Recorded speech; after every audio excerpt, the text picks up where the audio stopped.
तर सरपंच हत्या प्रकरणात सूत्रधाराला सोडणार नाही असं मुख्यमंत्र्यांनी जाहीर केलं होतं। आणि आता काय झालं, वाल्मिक कराडला पकडून त्याची नार्को टेस्ट करा अशी मागणी काँग्रेसचे नेते विजय वडेट्टीवार यांनी केली आहे। तसंच जप्त करण्यात आलेल्या मोबाईलचा कॉल रेकॉर्ड आणि व्हिडिओ तपासले तर मुख्य आरोपीपर्यंत पोहोचायला वेळ लागणार नाही अशी मागणी वडेट्टीवार यांनी केली आहे।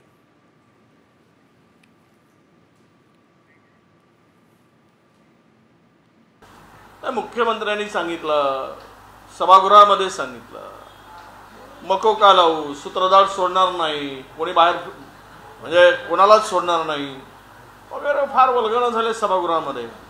आम्ही वाट बघत होतो की या सूत्रधार हा वाल्मिक कराड आहे, हे आता लपून राहिलेलं नाही की मला वाटतं अनेक खून जे झाले या सगळ्या प्रकरणाची या वाल्मिक कराडाला लवकरात लवकर पकडून त्याची नार्को टेस्ट केली पाहिजे।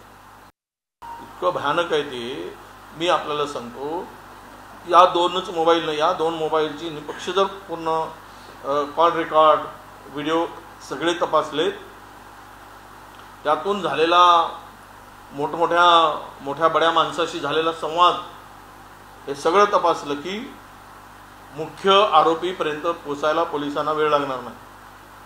पण ज्या गतीनं, ज्या स्पीडने हे सगळं व्हायला पाहिजे, दुर्दैवानं ते होताना दिसत नाही। साल ढकलपणा दिसतोय, वेळ काढू दिसतोय।